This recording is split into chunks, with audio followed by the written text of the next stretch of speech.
Mbak Titi, pada pengalaman dan prakteknya dalam proses penghitungan berjenjang ini, apakah kemudian bisa mendeteksi mengenai adanya dugaan-dugaan kecurangan, jual beli suara, lalu kemudian penggelembungan suara, bisa tidak itu kemudian terdeteksi begitu menurut pengalamannya?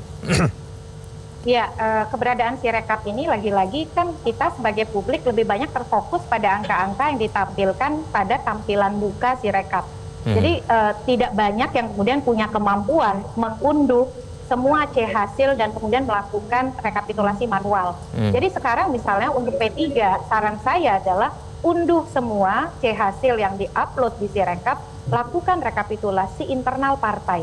Di sana akan terlihat.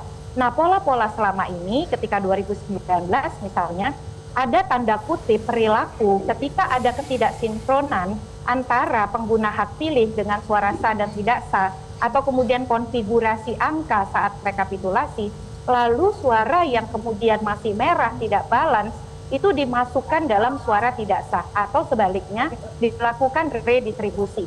Nah, itu harus dikawal. Jadi memang mau tidak mau karena publik terbatas di dalam mengakses proses rekapitulasi di kecamatan dan kabupaten kota, maka kerja saksi dan petugas pengawas Bawaslu, baik Panwaslu kecamatan atau Panwaslu kabupaten kota, yang bisa diandalkan.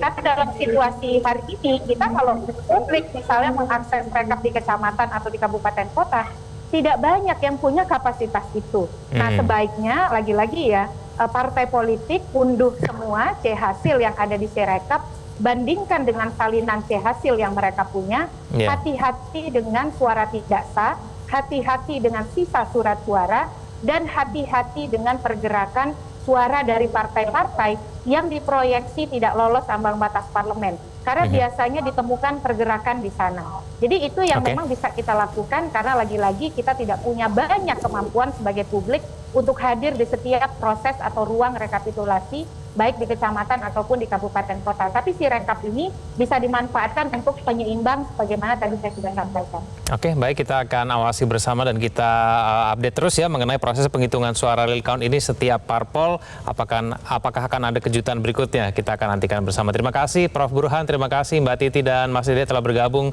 bersama kami di Prime Time News. Selamat malam semuanya. Jelajahi cara baru mendapatkan informasi. Download Metro TV Extend sekarang.